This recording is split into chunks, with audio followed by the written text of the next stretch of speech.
There's a hidden mineral deficiency that is sabotaging your sleep apnea. And guess what? It's not magnesium.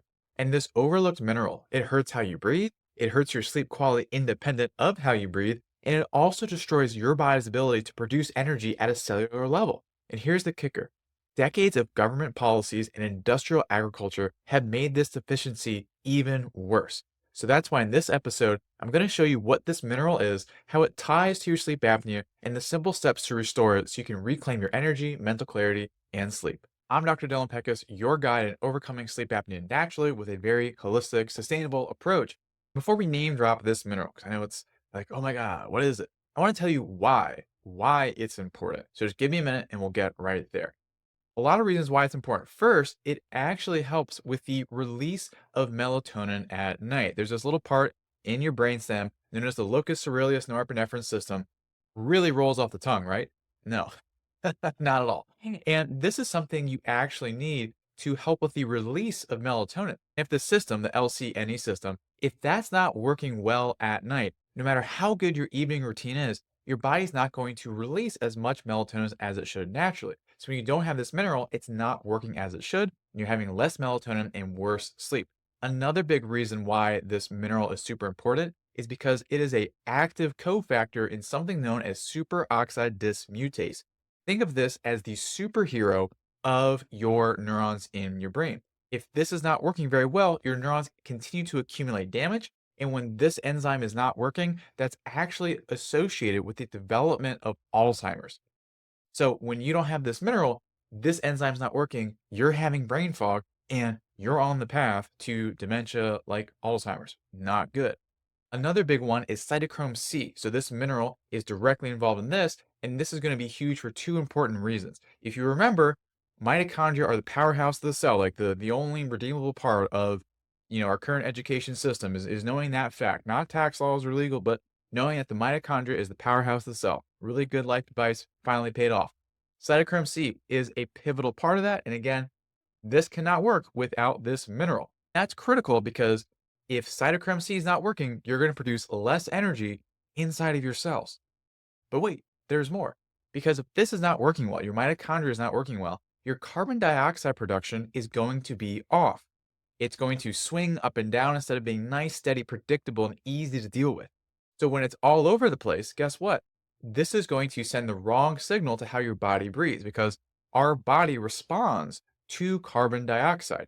But if carbon dioxide is like all over the place in our body because we have these bad metabolic engines because we're missing this mineral, then our brains will actually be bad at telling our body how to breathe in response to carbon dioxide. And that's actually what will lead to those apnea episodes at night. You're breathing fast, irregular, pulling that tongue back to the airway, and then you have apnea episodes. So this mineral is also involved with that. And lastly, before we name drop this mineral, and I have a great picture of it, like it was worth everything sticking around, is that this mineral is involved in the transport of oxygen by regulating hemoglobin. So what is this mineral? You may have caught it from some of the diagrams, but we'll just give the formal. You want to guess? I mean, if you want to guess in the comments below, you can totally do that. Okay, I already told you it's not magnesium. Okay, we got that out of the way. Put that in the title of the video. And a little drum roll. It is copper. Copper. Copper is a critically important trace mineral in metabolic pathways. And this video might be your first time someone's mentioning copper to you. I know none of my doctors ever did. And when we mention copper to the people we work with, they're like, oh, I've never heard of that. We'll get into why that is in just a moment. Now, copper is a metal, actually. So trace mineral is, blurring the lines of what it actually should be called. And it is really, really critical for people with sleep apnea, specifically because of how it's involved with sleep, but then also how sleep apnea selectively depletes copper as well. Now, you know me, I'm always bringing the facts, the citations, and the literature here. So with this, what they found was that serum levels of copper are elevated in obstructive sleep apnea. Wait. Dr. Peckus, you just told me that's a copper deficiency. You're telling me here serum levels are elevated. You're right. You're right. If you caught that, okay, listen to me right now. Okay, don't go to the comments and write something mean about this because that means you just didn't listen to the video. Don't do it. I'm watching you. But the thing is, Copper, when we're copper deficient, when our body's under a lot of stress, copper levels in our blood will actually go higher because copper is meant to be inside of our cells, not so much in our blood. So when serum levels go up, this means there's actually less of it inside of our cells, and this is known as a functional deficiency.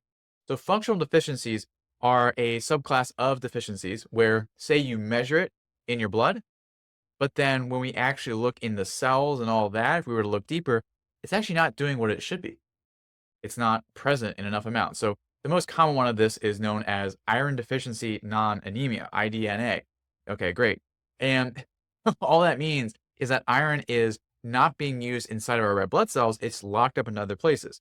This can happen for pretty much all the different minerals of where we can measure it and it looks fine. Because I said iron deficiency but non-anemia, well, they're usually looking at your red blood cells to see if you're anemic. But in this instance of iron, which I know I say really funny apparently, I don't think I don't get it. Despite that being a big part of my master's research. What happens here is that it's functionally not inside of the cells as it needs to be. So you can measure it in your blood, but it doesn't reflect how things are going on inside of your cells. Same thing with here. So even though the serum levels are elevated in obstructive sleep apnea, that tells us the opposite of what we might think. It's a functional deficiency. And so when we're talking about some of the effects of copper, it's a little hard. We want to think more of the copper utilization. And so in this one study here, they looked at zinc and copper levels in serum and hair. Hair is, I know a lot of times people are like, oh, hair analysis, that's bunny foo-foo science, whatever. It is actually a helpful measurement. Tells us what copper levels can be in some cell lines, right? What they found here was that a better pattern of copper being used was associated with more efficient and higher quality sleep than people who were very copper deficient. So, sleep apnea, this is massively important because when we look at the pathophysiology, which is the fanciest way of saying all of the crap that goes on wrong in your body, sleep apnea absolutely destroys copper inside of your cells for these two main reasons here. So, if we zoom all the way in, hypoxia and then reoxygenation. I'm going to refer to this as the oxygen swings, which sounds like a new age band. It sounds like a new age Seattle band that plays 50 blues music, the Oxygen Swings. Maybe not. Anyway, we're not here for my sense of humor. We're here for sleep apnea, apparently. But this swing in oxygen is what causes damage, causes a certain subset of damage.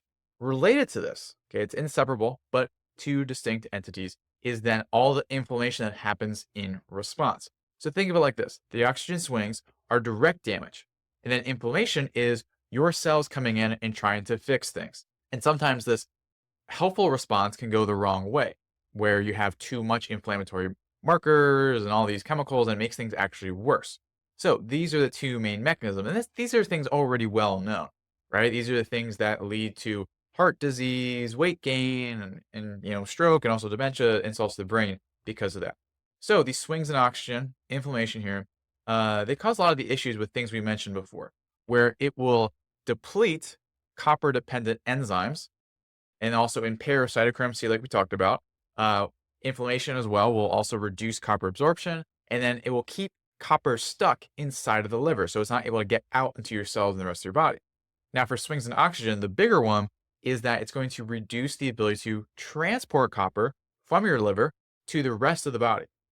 So that's how your body becomes functionally copper deficient, which I'm choosing to represent as a man with his pockets empty because coppers and pennies, and this joke and analogy is a stretch. But even worse than this analogy that I've just made is the sequence of government sponsored research and agricultural industrial decisions that have taken even more copper out of our pockets. So let's talk about that next. I was in a certain kind of mood when I wrote this, apparently. For deficiency is made worse by big, dumb government research, which I will stand by that, and big agricultural monopolies, which is true. So if we go way back, this paper, what year is this from? I believe it is from the 70s, late 70s here. And this is when they were coming up with the RDA. So if you look on a food label and you see like, oh, X% of this nutrient, how is that determined? There are these recommended dietary allowances, the RDA, that were determined at some point in time. I think Some doctor came down from a mountain with like stone tablets. Actually, no, some research was done to determine how much of each nutrient does each person need.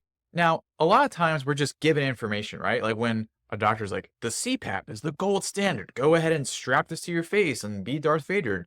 Everything's going to be all right. It's great. This technology developed on dogs will do just well for you. Right. Now, we don't question things, and we should. We should question, how did these RDAs come to be? And we should do that because anything that's given to us, we should be able to examine and know for ourselves, is this something that's worth pursuing, or should we take a different approach?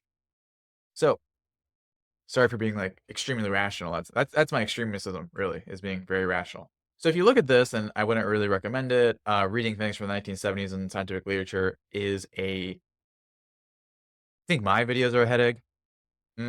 Go read some of that stuff. So what they did, they used balance studies to determine how much copper someone needs. And I couldn't find a better picture to represent what I wanted to show.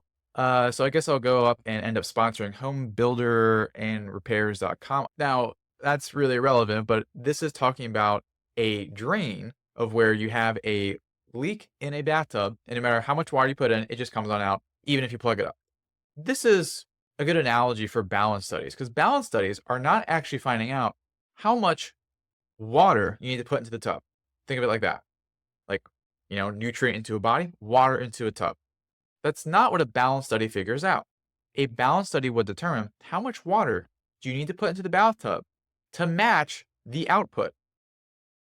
And I'll say that a different way. A balance study just figures out how much of a given thing you're excreting and then just replacing that. So with this bathtub, you could be matching the output in the drain, but that doesn't mean you're going to fill up the bathtub.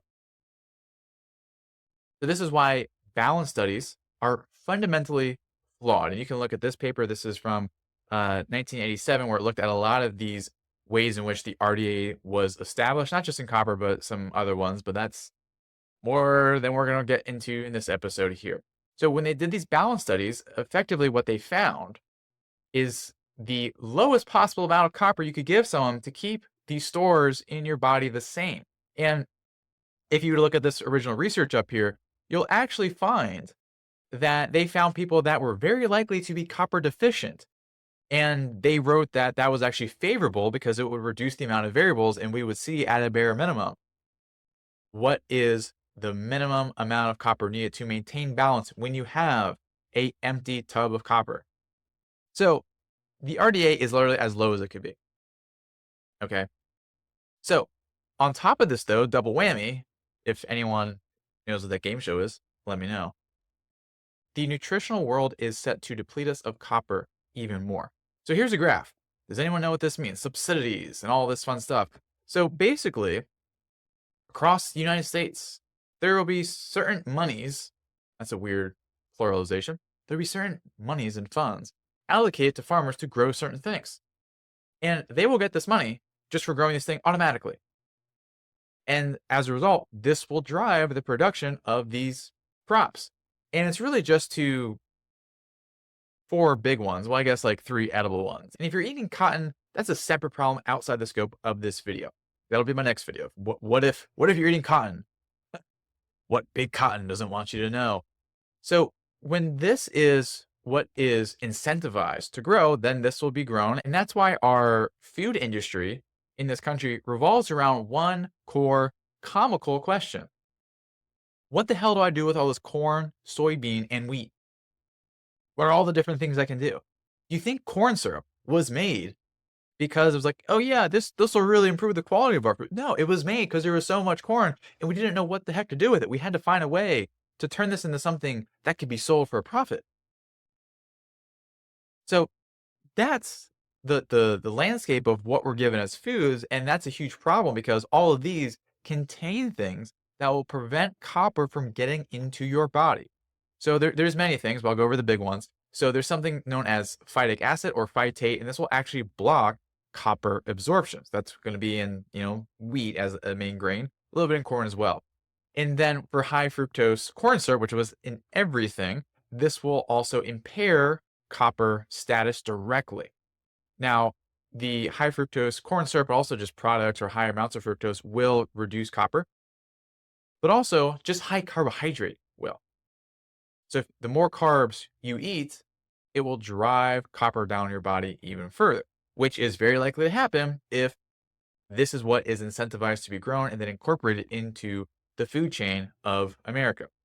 Now, another one, and we're just going to go, I mean, I guess this isn't really a conspiracy theory. This is just basic chemistry, is fluoride. So, fluoride in water, we're just going to skip a whole lot of things and just go right for some hardcore physical. Look at that title. Like, that title is beautiful.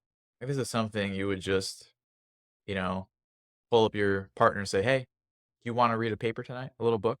Fluoride is a terminal and bridging ligand for copper isolation, X-ray crystallography, characterization of copper monomerization and dimeric complexes.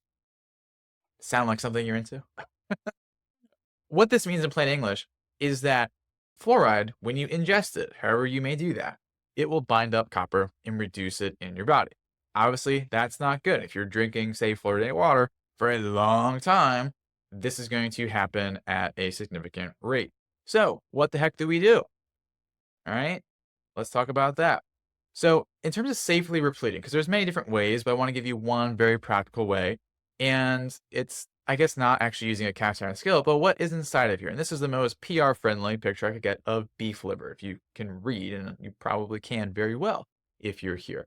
And just having beef liver once to twice per week will provide you with a good amount of copper in a safe place. Okay, obviously, you can go look up copper supplements and this and that, but I cannot individually recommend supplements to people in this sort of video context. Just not going to happen.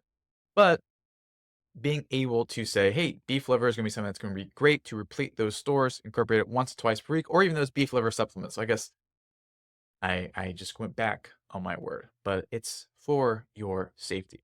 Now, in addition to that is avoiding the things I basically just mentioned, right? Grains, legumes, seeds, etc., and also limiting zinc, because when you ingest a lot of zinc, which may happen because a lot of times they will zinc fortify different grains, that will actually also deplete copper and make it less functional. So you want to have that good balance there. So those are the major pieces, and get even more here because I always have more fun things available for you.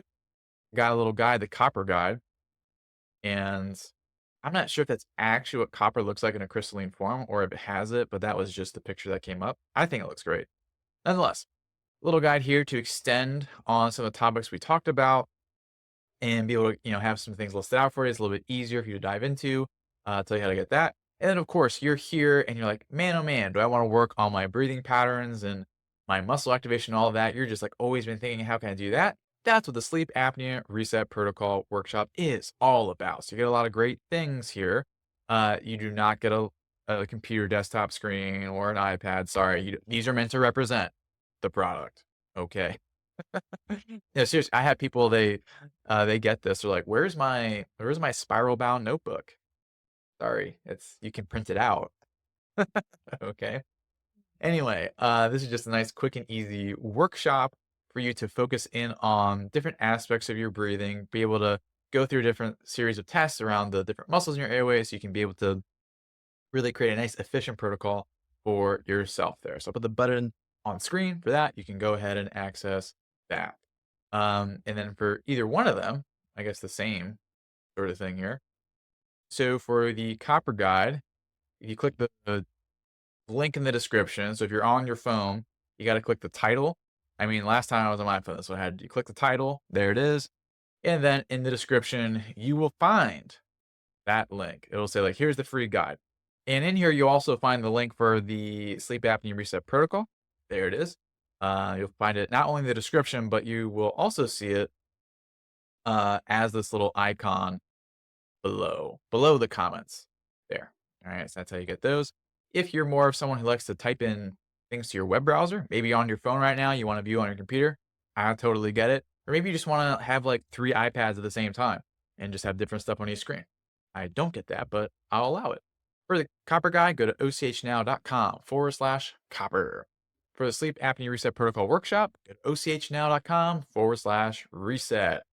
And if you're watching this on a Roku, which I thought it was a Pokemon, but apparently 40% of my audience watches things on Roku, got some QR codes for you. So you just take out your phone and put it on the camera. You don't take a picture, you just scan either one of these, mm, you know, labyrinths of cubes known as QR codes. So on the left is the copper guide. So, come over here, scan it. And on the right, you can get the sleep apnea reset protocol workshop. Either one that you get, or if you don't get any of them, you're still great. You're here. You've done a lot for your health, and take action on things because a lot of times we get to things, we learn from YouTube videos, and we just go to the next one and the next one and the next one and the next one. We just accumulate a bunch of stuff, but we're not really applying it fully. Okay. And I don't say that to be like, oh, you're a bad person. Like I do that too. We're all guilty of it. But the more you can put into action, and even if it's doing something like I don't know, you eat beef liver or whatever, and you don't really see a difference. Okay, cool. You learned something about your health and what didn't work for you, and that still allows you to move forward. So the more steps you take, the better things are. So that felt like the parting words at the end of like a sitcom or something. But thank you so much for watching, and I'll see you soon.